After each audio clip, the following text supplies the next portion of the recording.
ministro Alexandre de Moraes, todo amostradinho, quis colocar lá os vídeos do dia 8, da baderna que foi feita aqui. Por que não exibiu do MST?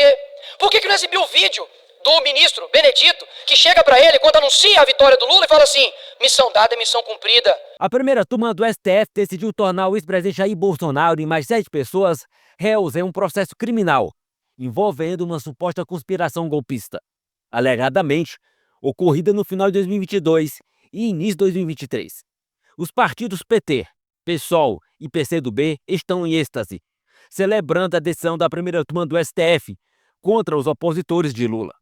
No entanto, os deputados aliados de Bolsonaro, como Nicolas Ferreira, Cristo Nieto, Sanderson e Maurício Marcon, agitaram a Câmara com suas críticas fervorosas aos ministros do STF, denunciando a manipulação do sistema e a hipocrisia da extrema-esquerda. Acompanhe o embate. Senhor presidente, o problema não é o batom da Débora, o problema é o batom na cueca dos golpistas, que invadiram esse plenário, que quebraram tudo aqui, que invadiu o Supremo, invadiu o Palácio e queria aplicar um golpe de Estado.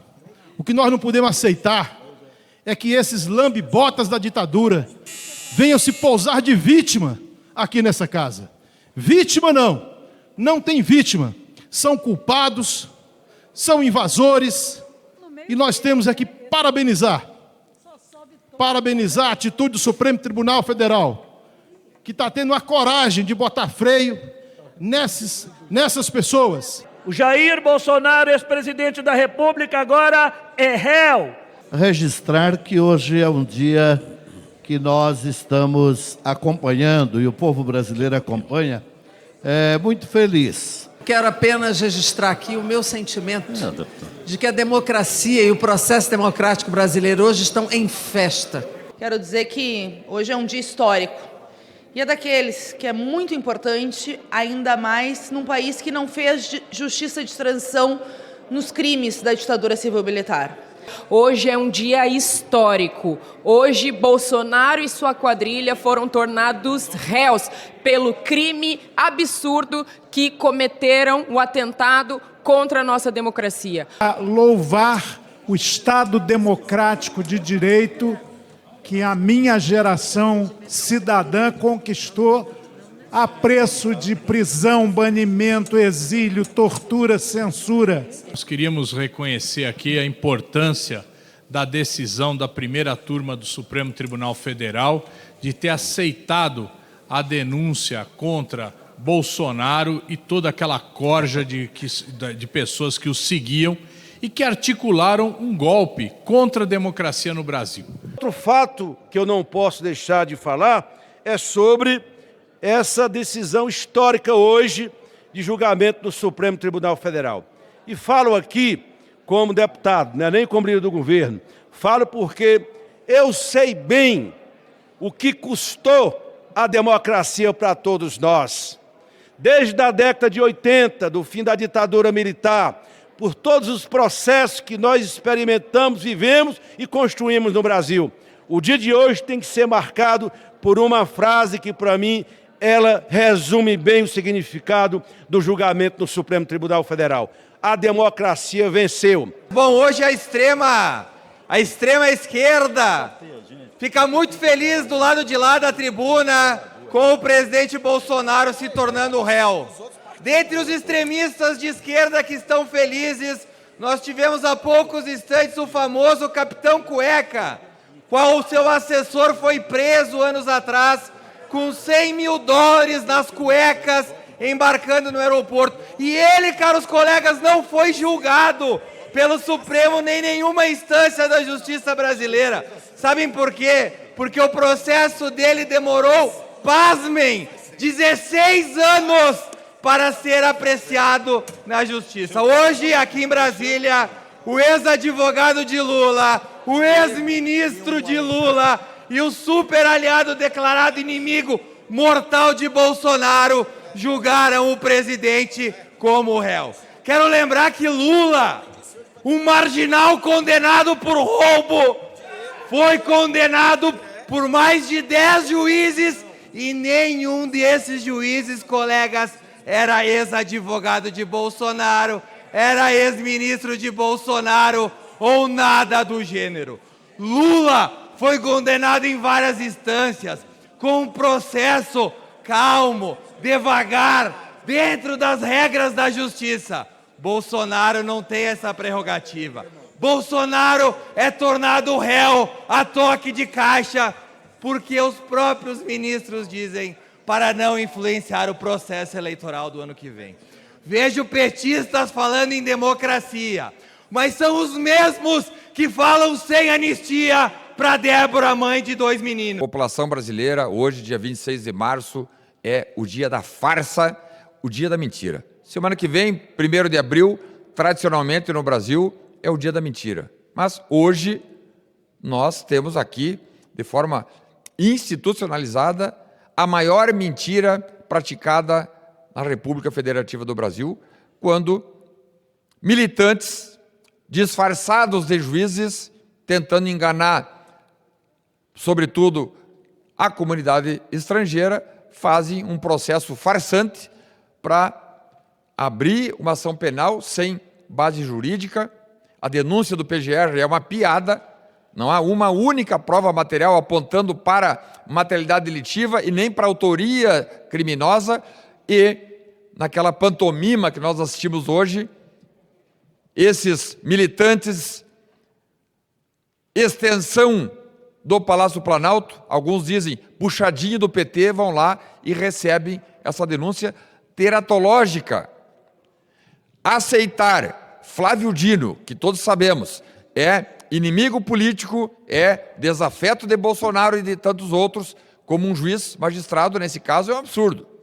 Aceitar Alexandre de Moraes, que todos nós sabemos quem é, desafeto e inimigo de Bolsonaro, desafeto e inimigo de Anderson Torres, desafeto e inimigo do general Braga Neto, desafeto e inimigo visceral de deputado federal Alexandre Ramagem, é uma piada. Esses senhores teriam que imediatamente se identificar como suspeitos e impedidos e sair desse caso. Mas não. O próprio Alexandre de Moraes disse: eu não estou impedido para atuar num caso, mesmo todo mundo sabendo que isso é uma piada. Um aluno do 1º ano de Direito sabe que esse processo todo é uma farsa. Eles estão cuspindo na Constituição Federal Brasileira, estão pisoteando no Código de Processo Penal Brasileiro, não têm a menor condição sequer de estarem lá no STF, quanto mais julgando um processo ou atuando numa ação penal dessa magnitude. E isso tudo deixa evidenciado que, sim, esses 25, 30 anos de comunismo, de marxismo, de esquerdismo no Brasil, produziu essas joias, como Flávio Dino, Alexandre de Moraes, Cristiano Zanin. E isso tudo faz com que o Brasil hoje seja, âmbito mundial, um pária dentro do processo judicial, um pária, inclusive, no combate à corrupção. Porque quando nós... Para concluir, senhor deputado. Porque quando nós colocamos dinheiro público, energia estatal, para perseguir adversários políticos, amando do lulismo, amando do esquerdismo, ao invés de combatermos corrupção, e tem muita corrupção nesse governo, nós sabemos, eu mesmo já denunciei inúmeras situações ao TCU, ao PGR, aliás, mandar representação ao PGR pedindo que ele investigue ministros do Lula, o próprio Lula. Mandar representações ao PGR pedindo que ele faça investigações para apurar desvios de condutas do PT, é quase que uma perda de tempo, porque o PGR nada faz quando é contra o petismo e bota todo o esforço para perseguir adversários, para perseguir aqueles que eles identificam como inimigos políticos. Carlos Marighella, Luiz Carlos Prestes, Carlos Lamarca, Ajudo Barata, Dilma Rousseff, Dirceu, Fernando Gabeira, dentre tantos outros, eu pergunto, o que esses nomes têm em comum? Todos esses foram beneficiados por uma lei da anistia. E aqui eu queria fazer uma retrospectiva histórica, senhor presidente, por uma simples razão. Muitos que hoje se posicionam contra a anistia, um dia foram beneficiados por ela. Um dia lutaram por anistia. Pessoas que cometeram crimes, pessoas que assaltaram bancos, que assassinaram, que sequestravam, enfim, cometeram crimes políticos, foram presos e foram beneficiados por uma lei da anistia. Em 1945, o então presidente Getúlio Vargas, ele sancionou a lei da anistia de mais de 500 pessoas que estavam atrás das grades durante o período do Estado Novo. Essas pessoas foram beneficiadas, repito, pela lei da anistia. Pessoas essas, como, por exemplo, Luiz Carlos Prestes, que foi o idealizador da intentona comunista, em 1935, que queria a instauração de um regime socialista, que queria não só atacar, mas queria combater o governo Vargas através de um golpe, através de, inclusive, muitas vezes, luta armada. Nós vimos isso na história. Em 1979, nós vimos também outra lei da anistia. Pasmem, em pleno governo militar. O então presidente Figueiredo também sancionou uma lei da anistia, beneficiando esses que citei há pouco. E por que faço questão de relembrar esses fatos históricos? Primeiro, porque isso demonstra a incoerência que nós estamos presenciando no nosso país. Pessoas que simplesmente um dia foram beneficiados, um dia foram presos e hoje estão aí contra a lei da anistia. Então, por uma questão de coerência, no mínimo, ou deveriam voltar para a cadeia ou deveriam ser favoráveis à revogação da lei da anistia, que beneficiaram eles um dia. E é interessante, senhor presidente, falar da anistia, porque a gente não está falando de criminosos, de pessoas terroristas. Estamos falando de cidadãos de bem, de trabalhadores. Estamos falando de pessoas que estavam, sim, senhorinhas, por exemplo, com Bíblia nas mãos. Estamos falando, por exemplo, de uma cabeleireira que estava com uma arma muito letal chamada batom, que praticamente estão colocando batom como se fosse capaz, entre aspas, de derrubar a democracia. Que democracia frágil é essa que pode ser derrubada com um batom? Depois de mental. Obrigado, senhor presidente. Façam as contas comigo. Um tribunal que tem 5 ministros. O primeiro, Alexandre de Moraes, que ele mesmo julga se ele é parcial ou não. O outro, Flávio Dino, que é amigo do Lula desde quando o Dino era magro. Terceiro, ministro, era ex-advogado do Lula, Zanin. O quarto e o quinto foram indicados pelo PT. Senhores, vocês estão de sacanagem. Vocês vão falar comigo que esse julgamento é sério, que é um julgamento imparcial? Ora, os próprios advogados falaram recorrentemente que eles não tinham acesso às provas. Em qualquer país normal, isso já seria motivo de nulidade. Agora, o ministro Alexandre de Moraes, todo amostradinho, quis colocar lá os vídeos do dia 8, da baderna que foi feita aqui. Por que não exibiu do MST? Por que não exibiu o vídeo do ministro Benedito, que chega para ele quando anuncia a vitória do Lula e fala assim: missão dada é missão cumprida? Por que ele não explicou isso para todos? É claro que não, porque isso de fato é um golpe. Ninguém até hoje veio falar isso.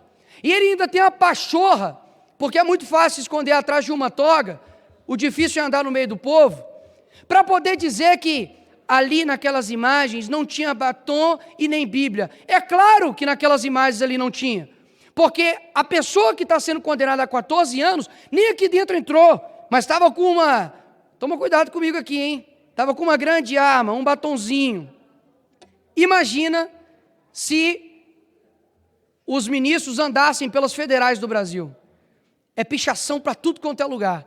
E outra, não eram vocês mesmos que defendiam que pichação era liberdade, né? É tudo bem fazer isso, e agora quer condenar essa pessoa a 14 anos? Vou falar uma coisa para você aqui, que eu não estou falando para eles, porque eles, meu filho, é só o Espírito Santo para mudar mesmo. Agora, eu falo para você, brasileiro, que tem no mínimo 2 neurônios, não precisa gostar do Bolsonaro, não precisa achar que para poder estar do lado dele, você tem que, enfim, gostar do outro. Agora, seja justo. É inacreditável você falar que esse cara vai para a cadeia porque ele tentou dar um golpe fictício lá dos Estados Unidos, enquanto não tem nenhum corrupto da Lava Jato preso, enquanto não tem nenhuma pessoa que comete crimes sérios nesse país, como no PCC e no CV, estão sendo soltos pelo STF. É inacreditável a vergonha que se tornou o STF. Vocês, sim, são os covardes e têm manchado a história desse país. Mas pode ficar calmo, tenham paciência e um dia nós venceremos. Obrigado, presidente. Segundo os apoiadores de Bolsonaro, a perseguição contra o ex-presidente, apoiadores e eleitores de Bolsonaro atingiu níveis desumanos e cruéis, revelando-se como um ato de vingança implacável do petismo. Parlamentares do PL garantem que o plano de vingança orquestrado pelo sistema teve início em 2022 e, desde então, busca encobrir a verdade sobre o que teria realmente ocorrido durante aquelas eleições.